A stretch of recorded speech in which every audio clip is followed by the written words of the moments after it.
How are you, कैसे हैं आप सब। हम बात कर रहे थे किसकी, भौतिक राशियों के मापन की। जिसमें हम पढ़ रहे थे कौन सी, व्युत्पन्न राशियां। व्युत्पन्न राशियों में मैंने कई राशियां बताई हैं। जैसे आप एक एग्जांपल और देख सकते हैं, जैसे मेरे पास है कार्य। हमको पता है कार्य बराबर क्या होता है बेटा, कार्य का सूत्र क्या होता है हम सब जानते हैं, बल इंटू विस्थापन।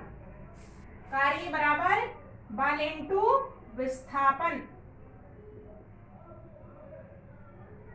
बल का मात्रक क्या है, बल बराबर हमको पता है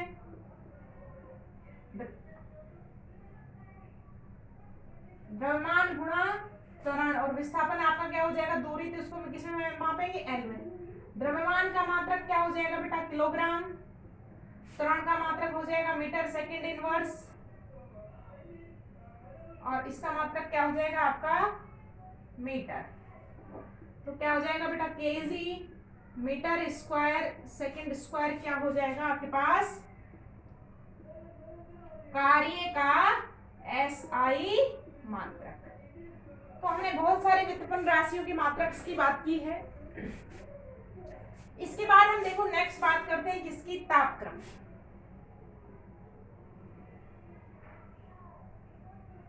तापमान की बात करते हैं। तापमान भी एक भौतिक राशि है। देखो तापमान जो है, ताप को प्रदर्शित करने के लिए डिग्री, फ़ारेनहाइट व केल्विन का प्रयोग किया जाता है। ताप को हम किस किस में प्रदर्शित करते हैं बेटा, तापमान को प्रदर्शित करने के लिए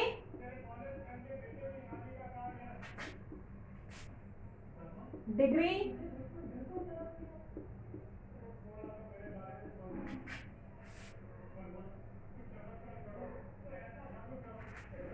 डिग्री सेल्सियस, जिसको किससे रिप्रेजेंट करेंगे, कोमा फ़ारेनहाइट। फ़ारेनहाइट में बेटा क्या है, तापमान का क्या है, मात्रक है। फ़ारेनहाइट व केल्विन, केल्विन का प्रयोग किया जाता है।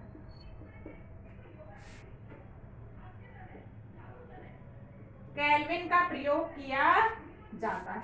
इनमें बेटा आपस में रिलेशन है। तो एक सूत्र होता है हमारे पास, देखिएगा कि जो डिग्री सेंटीग्रेड और केल्विन में क्या संबंध है। देखिएगा डिग्री सेंटीग्रेड व केल्विन में संबंध, दोनों में क्या संबंध है बेटा, इसको हम काम में लेते हैं कि जो आपका केल्विन बराबर है वो क्या होता है, डिग्री सेंटीग्रेड प्लस 273।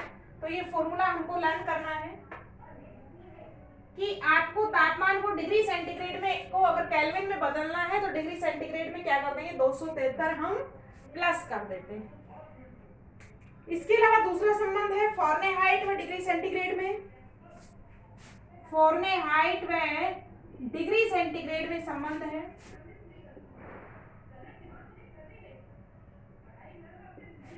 फ़ारेनहाइट व डिग्री सेंटीग्रेड में हम संबंध निकालेंगे तो इन दोनों में संबंध है बेटा, फ़ारेनहाइट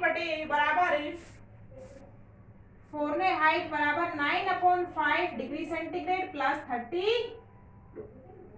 तो ये रिलेशन भी हमको क्या याद रखना है बेटा, याद रखना है कि फ़ारेनहाइट बराबर 9/5 डिग्री सेंटीग्रेड प्लस 32।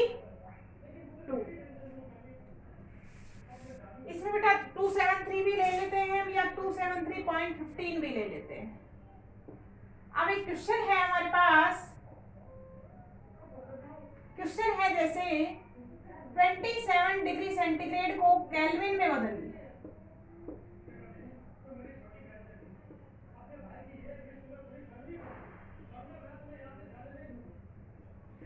तो हमको पता है केल्विन बराबर क्या होगा, डिग्री सेंटीग्रेड प्लस 273.15।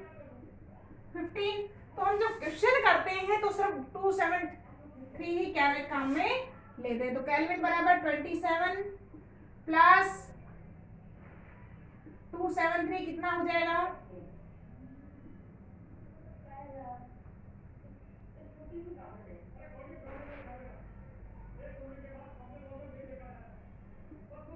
कितना हो जाएगा बेटा, 300 केल्विन हमारे पास हो जाता है।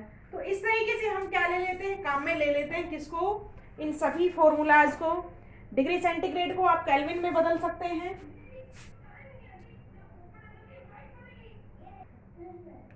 देखो अगला हेडिंग है अपना मापन में अनिश्चितता। मापन में अनिश्चितता, तो देखिएगा इसमें क्या है, आपको कोई भी मेजरमेंट करना है। मापन में अनिश्चितता का क्या मतलब है बेटा, कि हमारे पास कोई भौतिक राशि है, जैसे मेरे पास क्या है, लंबाई।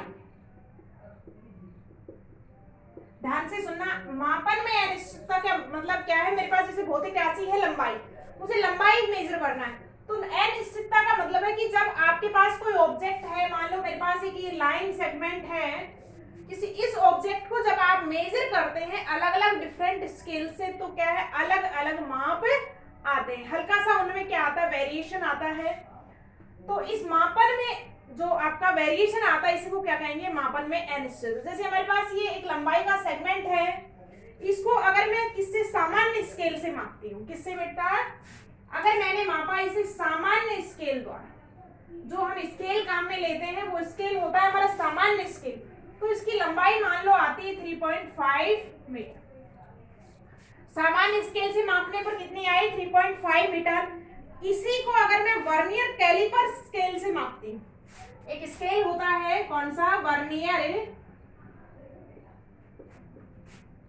कैलिपर्स स्केल, तो उससे मेजर करने में बेटा आती है 3.52। ये 2 डिजिट्स तक मेजर करता है, सेंटीमीटर में 2 डिजिट्स तक क्या करता है, मेजर करता है। इसी लंबाई को अगर मैं कौन से स्केल से मापती हूँ, एक स्केल होता है हमारे पास स्क्रू गेज स्केल, तो इस लंबाई को स्क्रू गेज पैमाने से मापने पर ये आती है मान लो 3.521। स्क्रू गेज पैमाना जो है वो 3 डिजिट्स तक क्या है, मेजर करता है। तो मापन तीनों है लगभग 3.5 के ही, पर मापन में हल्का सा पॉइंट्स में वेरिएशन आया है, अंतर आया तो है, तो इस मापन को हम क्या कहेंगे, मापन में अनिश्चितता। एक शब्द और है, देखो मापन में परिशुद्धता। मापन में परिशुद्धता, देखो मापन में परिशुद्धता से मापने का मतलब है कि आपको कोई माप को परिशुद्धि, वो शुद्ध है। इस लंबाई को आप बार बार मापेंगे, मैंने फर्स्ट टाइम मापा तो 3.5 आया, मैंने फिर इसको मेजर किया तो आपका 3.5 ही आया, और बार बार आप उसको मेजर करते हैं तो 3.5 ही आता है। इसका मतलब वो माप क्या है, आपका परिशुद्ध है। अगर आपने एक बार मापा 3.5, दोबारा 3.54 आ रहा है, तो इसका मतलब क्या है, आपका मेजरमेंट सही नहीं है। तो मापन में परिशुद्धता का क्या मतलब है, किसी भौतिक राशि का बार बार मापन करने पर, किसी भौतिक राशि का बार बार मापन करने पर अगर माप एक समान आता है तो उसको बोलते हैं मापन में परिशुद्धता। अब बात आती, पॉइंट आता है यथार्थता। एक शब्द है हमारे यहाँ पर यथार्थता। देखो यथार्थता से क्या मतलब है कि किसी भौतिक राशि का वह परिशुद्ध मान जो उसके वास्तविक मान के समान हो, तो मापन की यथार्थता क्या होगी, आपकी यथार्थता कहलाती है। कि माना किसी वस्तु का द्रव्यमान 2 ग्राम है और इस वस्तु का द्रव्यमान 3 विद्यार्थी निकालते हैं। किसी मापन यथार्थता के से मतलब क्या है कि आपके पास कोई भौतिक राशि है, जैसे मेरे पास द्रव्यमान है और द्रव्यमान है कितना, 2 kg है, कितना है, 2 kg है। तो कह रहा है कि यथार्थता से क्या मतलब है कि आप उसको मेजर करते हैं, ये मान उसका कौन सा मान है, परिशुद्ध मान है, स्टैंडर्ड मान है। और अगर आप उसको मेजर करते हैं, एक बंदा मेजर करता है 1.99 ग्राम आता है,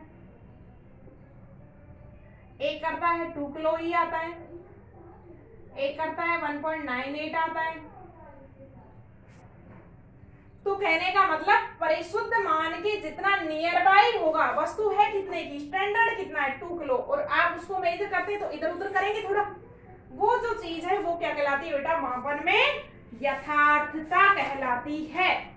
ठीक है, तो नेक्स्ट पॉइंट हम पढ़ेंगे, इसके बाद हमारा नेक्स्ट हेडिंग है बेटा सार्थक अंक। सार्थक अंक कैसे ज्ञात करेंगे कि ये जो मापन में यथार्थता और परिशुद्धता है, तो इसमें कितने अंक तक आप अपने आंसर को रखें कि वो कैसा कहलाए, शुद्ध कहलाए, तो उसको कहलाएंगे हम सार्थक अंक कहते हैं। अभी सार्थक अंक पढ़ेंगे हम इन द नेक्स्ट क्लास। तो इतना सभी को समझ में आया होगा, थोड़ा सा थ्योरेटिकल पार्ट है। All the best students, I hope you all are good at your home. So बेटा इसको अच्छे से समझना है, नोट डाउन करना है, ठीक है। All the best students, have a nice day, thank you.